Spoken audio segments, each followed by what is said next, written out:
Stamp your feet harder. Your steps are all wrong. Your feet are not making the right sound. Correct your lines. Why do your feet look so heavy?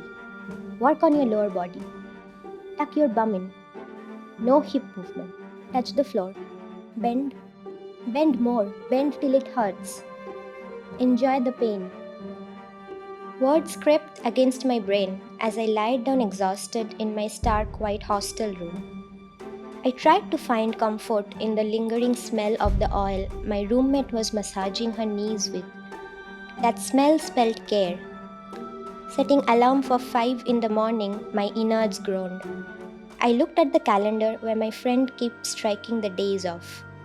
And the realization struck. After 19 years of dancing, I was dreading dance. I spent my time at this institute of national importance trying to prove that I am a dancer. I bent and touched the floor. I twisted my upper body in painful contortions. I moved with breath stuck in my chest to arrest slightest movements of hip. I jumped when they asked me to, with all the heaviness of put on ease. I forgot my dance to dance the way they wanted. In the process, I lost my dance and could never do theirs. How could I, when the way I reacted to rhythm, music, emotions, my surroundings was entirely different? But that's the wrong way. Those are just excuses made by the incapable. Yes, I'm an incapable dancer. My limbs don't create the perfect lines. I don't smile right. My facial expressions are not photogenic. I'm too much. With the shame of being a counterfeit dancer, I clung on to my thinness. I believed my incapability was tolerated each semester with pass marks, just because I looked thin. Straight and straight lines, no deflections, no excess, no flux. Everything has to be measured and in proper place. The pleats of sari, the strand of hair, the crook of elbow, the flick of wrist, the stretch of cuff, the tightness of lips, the size of smile, the directness of glance, the sadness, the anger. Measure and quantify. Don't be too much. It's not respectable. It's not aesthetic. It's not spiritual.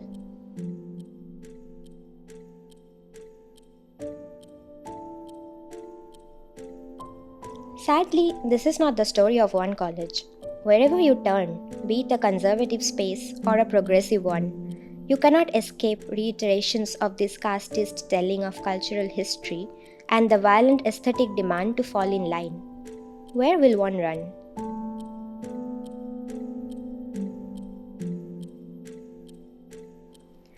The painstaking work that Nritya Pillai, a young dancer from the hereditary community, has been doing by talking about the violent history of the dance and how caste continues to suffocate difference and dissension has been the primary inspiration in this process.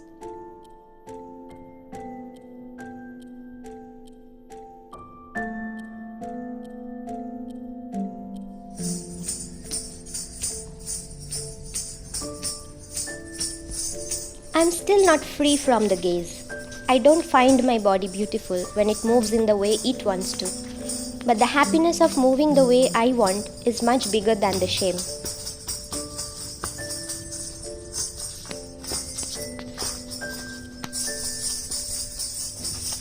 I choose to prioritize that joy over codes of beauty and propriety.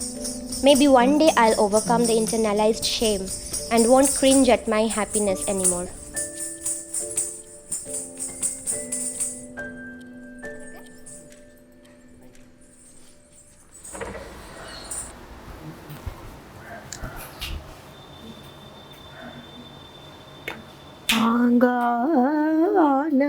ஆங்கானமயிலே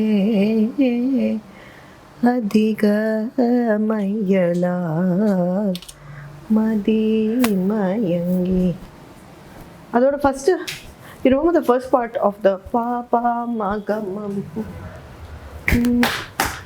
pa ma ga ga ma pa ma ma ga ri ga ma ga ga ri sa ni sa sa ga ri ga ma pa ma ga ga ma pa ma ma ga ri ga ma ga ga ri sa ni sa ga ri ga ma pa ma ma ga ri ga ma ga ga ri sa ni sa ga ri ga ma ga. Bharatanatyam in the past was known by several names in southern India. It was actually performed by a particular community, a Khorasan caste, and they all belong to the Shudra caste backgrounds, and they did move from one place to another, and they were given patronage by kings and landlords. Ma ga ga ri sa ni sa ni sa ga ri ga ma pa pa ma ga ga ma pa ma ma ga ri ga ma ga ga. During the independence, mostly driven by the upper caste nationalists, they wanted something that is a unique identity of Indians, right? Like the dance of Indians or the classical dance of Indians. Like they modeled this form from these kind of hereditary castes. Her, the dancer, and a reference because she is beautiful. So we could do panga. Our understanding of this history itself comes from both an Oriental and Brahminic perspective. So today, any person who understands this through the lens of the past and the writings of the past can only see it through these lenses.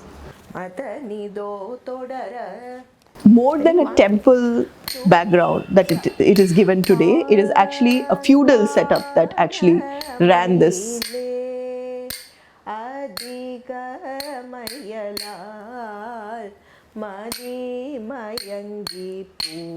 So once again, ready, 1, 2, 3, start.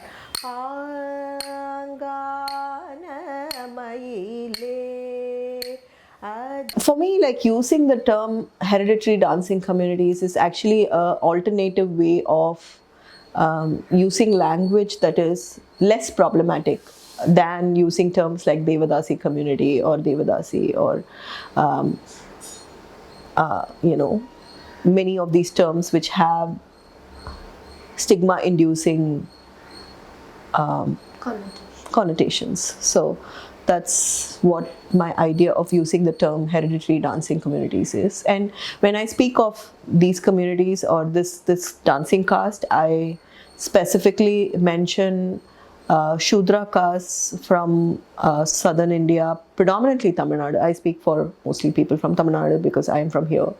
But they have, of course, traveled to other kingdoms, say Mysore, Travancore. So I don't think we can limit this to Tamil-speaking areas. But I speak of Shudra caste women who were involved in performing dance and music, and the men predominantly were teaching these women to dance, and they were conducting these dance recitals. They were involved in dancing, so the dancing tradition was called Chinnamelam, and in colloquial terms they are known as the Chinnamelam and the Perimelam troops. And also these communities had other names, like we were also called Melakarars because we had these melams. So there were other names, but invariably any of these names that we use today have casteist connotations, and they have been used as slurs by people from upper castes or other castes, and it is mostly to do with talking about their morality or their ancestry of having had women who were concubines. So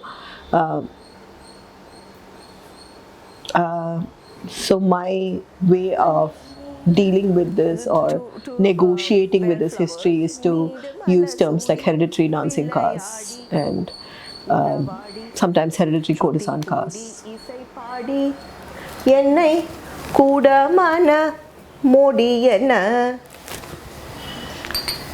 One, two, three, start. நீடு மலர் சூடி விளையாடி உறவாடி ஸ்ருதி கூடி இசை பாடி என்னை Yeah, I met her. I basically came to know of her in details through Instagram, and I followed her feed and I read her work, and then like my friend also told me that I should contact her, I should talk to her, and I think Ritu needs a little bit of pushing to do things. And, yeah, I think like 100 times I'll be like, what if this, what, like, shall I do this, what is this? like yeah. Before writing to someone, I will write the sentence, I'll delete, and I'll write, like, I'll make a whole deal out of I mean, I was glad that she reached out. Yeah. Because I've, always been open to having people learn, or, I mean, I've always been open to having that conversation with someone if they made the step to want to have that conversation, of course. Yeah. And once Ritu reached out, I think we became fast friends, and it is so important for me that somebody who has been trained to not believe what I'm saying, or to kind of vilify and trivialize me, so who's coming from that kind of a system, and yet understands and wants to understand further, and wants to share the burden of talking about this. There are times that I actually feel like, why am I doing this? And that is doubled by the burden of family members telling me not to speak about this, or to say things like, why do you want to speak about this? Because this further stigmatizes us, or this is not something nice that you need to talk about. Why don't you just dance? If you wanted to, I mean, they would rather prefer that I don't dance, but they also think that if it is so important to me, then why don't I just dance without speaking about these things? It's a survival mechanism to kind of like vocalize what I've been going through for a long period of time. And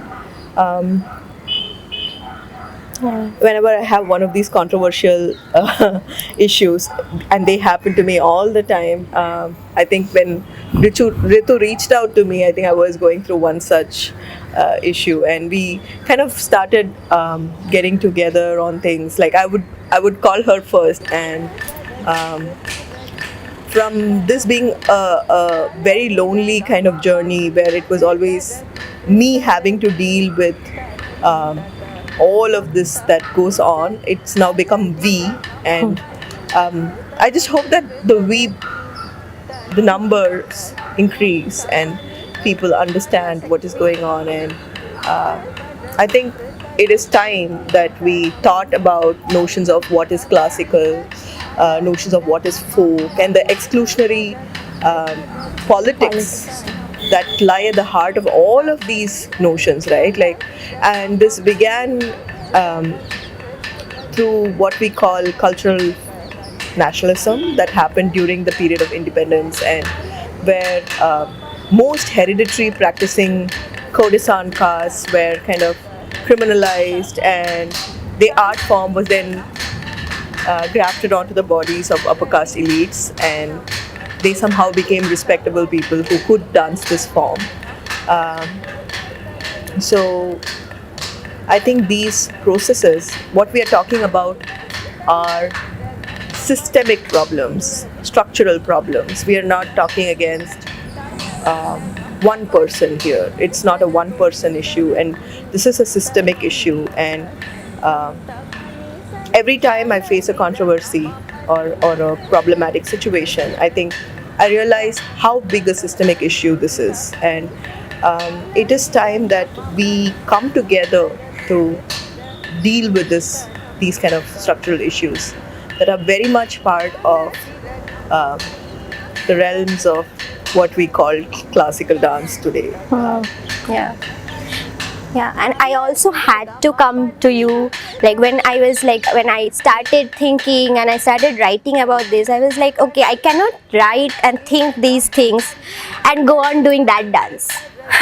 It is just not possible. Like it's completely antithetical what I am saying, and if I go on doing that dance, so it's like no, it's time that I come Yeah. to her, and It wasn't something that she had to work on or try hard to get.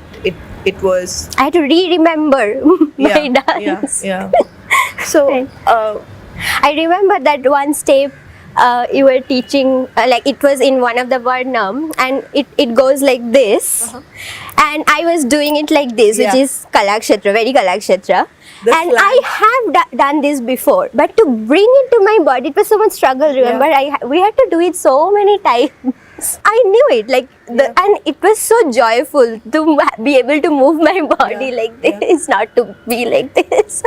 Yeah, like I found the joy also back I again. have been forced to in at many occasions, like when I've had to dance with others or be it in school or college, it was always very clear that the global aesthetic and the most accepted aesthetic was the Kalakshetra aesthetic. Like there were so many times that some of my steps were, they would ask me to change it to fit what was their accepted way of doing it. Finish it Yeah, properly. Yeah, finish it properly. And they would also tell me things like, is this how you do it at home? Was a very common question, because it was surprising for me because, of course, my grandfather was celebrated. He was one of the few celebrated hereditary practitioners who was alive till the early 90s. So my childhood was very confusing, but I'm so glad that I could at some point in time put my foot down and say this is what I'm going to do, because the system doesn't allow you to. Yeah. And this is not about the existence of this aesthetic and that aesthetic, because that aesthetic is created by the erasure of this aesthetic, and it continues to erase these kind of aesthetics, because they tell you that this is not good enough. I mean, They'll tell you that is more refined. It has been and that is cleaned. why Devesh's work is called Unfinished Gestures, right? Like, I mean, I have seen this happening so many times. Like, when they want to acknowledge this past, what they do is bring older people from the community who they can cage in the archaic past, and they would say things like, "Wow, this is so raw. This is so beautiful." Yeah. Or but they would continue to perpetuate Exactly. the It's not to be done today. It is good in the past. past. Yeah. Yeah. And they make it seem like that it was a dead art. Yeah. Absolutely. Art was over. So I think it is important that today all of these things are spoken about, and what we do, I think, is only a speck of what needs to be done, because it's difficult for one to understand the politics of all of this, and it does require a certain level of articulation and understanding of complex language and complex political, aspects.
సగామది దని సరి సని పని సజించిన తునాది దని తుంటి దని సగామది దని సరి సని పని సజించిన తునాది దని తుంటి దని సగామది దని సరి సని పని సజించిన తుంట నిన్ను నమ్మినాను నన్ను గోబజూట దేవా నిన్ను నమ్మినాను నన్ను చూట దేవా యుల్లరవరయ్య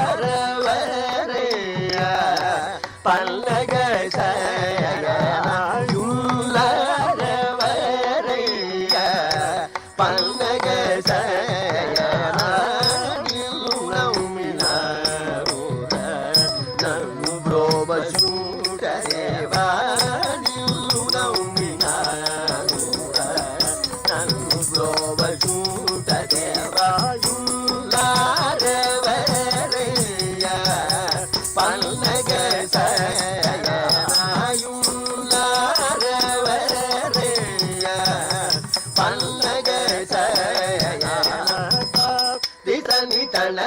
తమ తన జనుదా సమగత జను పసని దగ జను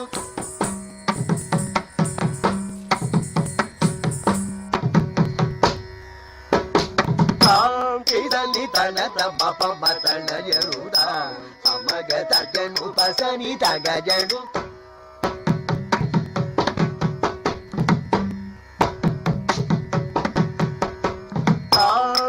ని తన తమ తన జనుదా ని తన తమ తన జనుదా ని తన తమ తన జనుదా సమగత జను బసలి తగ జనుదా ని తన తమ తన జనుదా సమగత జను బసని తగ జనుదా ని తన తమ తన జనుదా సమగత జను బసని తగ జను సగమగిను తగమగ మతకిట ఇలాంగిన తొనివా మగతిత ఇంగిన తుంగద్రితన తుంత్రిదారది తనం తనం తపని సరి తన దిరగమ పని తన తుంత్రిదారది తనం తనం తపని సరి తన దిరగమ పని తద్రిదర తుంత్రిదారది తనం తనం తపని సరి తన దిరగమ